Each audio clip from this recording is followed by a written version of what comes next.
Welcome to சேகா kitchen. இன்னைக்கு நம்ம பார்க்க போகிறது பன்னீர் பட்டர் மசாலா எப்படி பண்ணலான்னு பார்க்கலாம் வாங்க. தேவையான பொருள் என்னென்னு பார்த்துடலாம். தக்காளி 4, வெங்காயம் 3, முந்திரி பருப்பு 5, பிரியாணி இலை 1, கிராம்பு 2, அன்னாச்சிப்பூ 1, பட்டை 1, பன்னீர் 1, பட்டர் கொஞ்சம். கடாய் வச்சுக்கோங்க. 1 ஸ்பூன் பட்டர் போட்டுக்கலாம். பட்டர் காஞ்சிருச்சு. இப்போ நம்ம வெங்காயத்தை போட்டுக்கலாம்.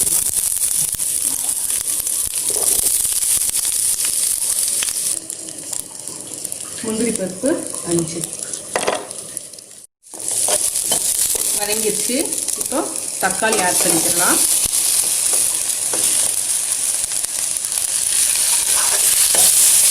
நல்லா வதங்கிடுச்சு. இப்போ ஆறுனதுக்கப்புறம் நம்ம சக்கில் மாற்றி அரைச்சி எடுத்துடலாம். சக்கில் மாற்றிக்கலாம்.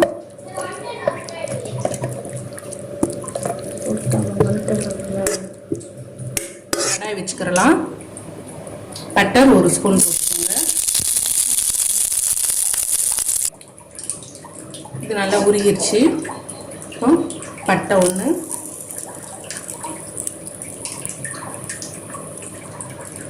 பட்டை, பிரியாணி இலை,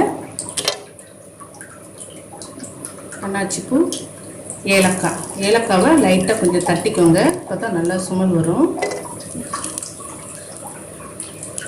இஞ்சி பூண்டு பேஸ்ட்டு 1,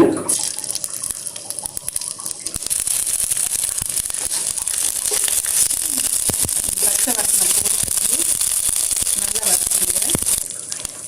எடுத்து வச்ச பன்னீர் போட்டுக்கலாம். பன்னீர் போட்டு லைட்டாக வதக்குங்க.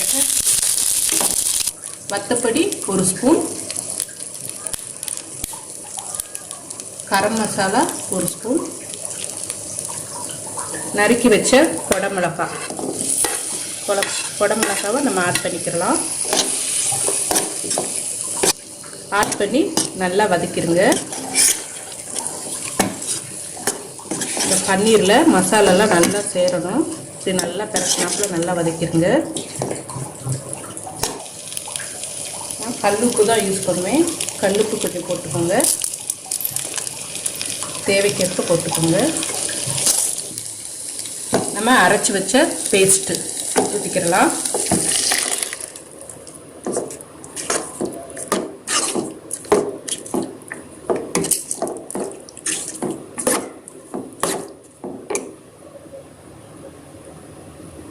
நல்லா கொதிக்க விடுங்க. கொஞ்ச நேரம் நல்லா கொதிச்சு வரட்டும். வந்துருச்சு. இந்த ஸ்டேஜில் நம்ம கொஞ்சம் வெல்லம் சேர்த்துக்கலாம். ஏன்னா தக்காளி நிறைய சேர்த்ததுனால கொஞ்சம் புளிப்பாக இருக்கும். அதனால நான் ஒரு துண்டு லைட்டாக வெல்லம் சேர்த்துக்கிறேன்.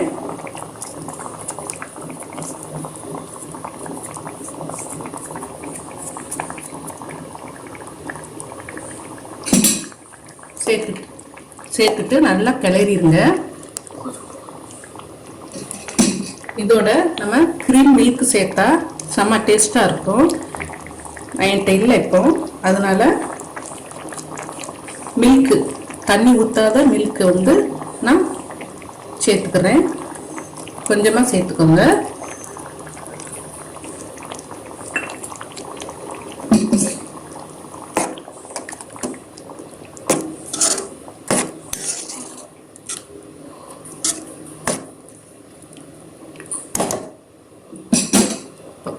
லாஸ்ட்டாக நம்ம இதுக்கு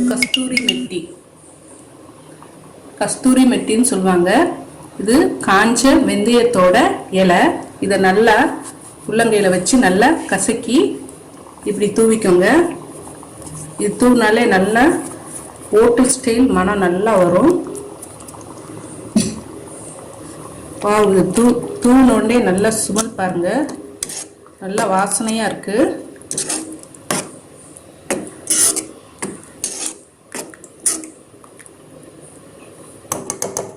நல்லா வெந்துருச்சு. இந்த ஸ்டேஜில் நம்ம இறக்கிடலாம். நம்ம பன்னீர் பட்டர் கிரேவி ரெடி ஆயிடுச்சு. ஃப்ரெண்ட்ஸ், இதை செய்து பார்த்துட்டு எனக்கு கண்டிப்பாக கமெண்ட் பண்ணுங்கள். இந்த வீடியோ பிடிச்சிருந்தா சப்ஸ்கிரைப் பண்ணுங்கள், லைக் பண்ணுங்கள். அடுத்த வீடியோவில் நான் உங்களை மீட் பண்ணுறேன். தேங்க்யூ.